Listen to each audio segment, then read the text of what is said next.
为什么加装这个电梯呢？就是因为这个房子可以升值，我们这1楼的业主，对不对？牺牲自己的利益让你这个升值，那我们肯定不同意。所以我们建议呢，就是以后有加装电梯意愿呢这种楼栋，想清楚了，因为对你没有任何好处的事，我建议你就不要去同意这个事情。大家好，我是王秋库，今天继续更新上海居民楼加装电梯下集。好了，朋友们，那么昨天的视频呢，我们说到了这栋居民楼的5楼和6楼的住户啊，要加装电梯。本来呢，大家都和和气气的啊，也得到了低层住户的谅解和同意。但是因为初期啊，大家没有沟通好具体的施工方案，导致开工后啊，低层的住户和这位住在1楼的大哥呢，不是很满意，于是呢，叫停了施工。这也使得高层啊，就和低层理论了起来。这时候呢，高层的一句话让低层很不满意。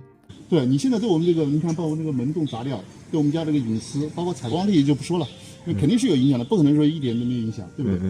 对，我们前期已经同意你们来造，但是你这个流程上面你应该要做的细致一点，这个图纸应该要给我们一个确认。他后来说了一些话，就是让我们就决定不让他盖这个电梯了，而不是改方案的问题了。他说什么呢？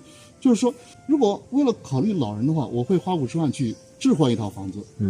为什么加装这个电梯呢？就是因为这个房子加装了电梯以后，这个房子可以升值。这个一听，我们这个业主好像就很不开心了嘛，对不对？你房子升值了，那我们作为1楼，我们这1楼的业主，对不对？牺牲自己的利益让你这个升值，那我们肯定不同意。然后我们就联系了一下整栋楼的业主嘛，然后重新做了一个意愿征询。现在呢就他们3户是同意的，这个我们不要去征询他了，他肯定是同意的。那就楼上3户是同意的。那现在有6户是不同意的，有3户是弃权。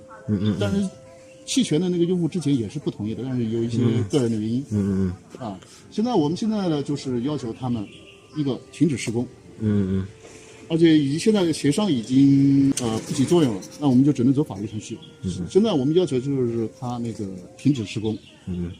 因为防止他房子进一步破坏嘛，跟法院那个判决以后说我们没有道理，那你可以继续施工，我们不会责难你。但是你现在在法院没有判决没有出来之前你这个房子不能施工。万一你施工了以后把墙砸掉以后，法院判了我们赢了以后，那你就肯定要拆。拆的话，这个房子你像混凝土结构它是就是一体的，你这个拆掉以后，那肯定是对我们房子以后结构肯定会产生影响。而且就是他们以后卖房肯定也会产生一个价值的一个降低，对不对？对，现在就是这种情况，所以现在还在协商中。对，还在协商当中。我们也已经聘请律师在走这个法律程序。所以我们建议呢，就是以后有加装电梯意愿呢这种楼栋，不管你同意不同意，就是你一定要把这个想清楚了，你不同意就不同意，因为对你没有任何好处的事，我建议你就不要去同意这个事情。免得以后后期有很多麻烦。还是要考虑清楚。另外一个就是你这个，让相关的部门一定要给你们把这个政策一定要讲清楚，这个流程怎么做。其中有哪些必须要确认的，哪些有风险的地方，一定要说清楚。然后你认为可以了，再去同意。而且电梯的这个施工图一定要看清楚，不要等像我们这种情况，就是前期都不懂。也不知道流程的情况下，现在签了这个字以后，现在出现这种扯皮的情况。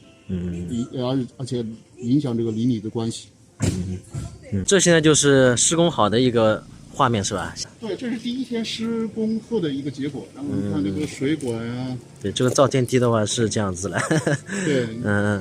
这个我们是能理解的。钩机啊，那个疯狂的在砸，震了1天，知道吧？这边这声音有点吵是吧？太吵了，包括我家里人都出去躲了。这里还有一个90多岁的老太太没办法，只能忍受了1天。然后你看一下这水管都裂了，然后煤气管也被搞断了，当时。那么这个事情呢，作为听众我也不能发表什么看法了，到时候呢就看他们的协商结果了。那不知道大家是怎么看待这个事情的呢？也可以在评论区和我进行交流。喜欢秋裤的也可以点关注点个转发。我们明天的视频再见吧，大家再会。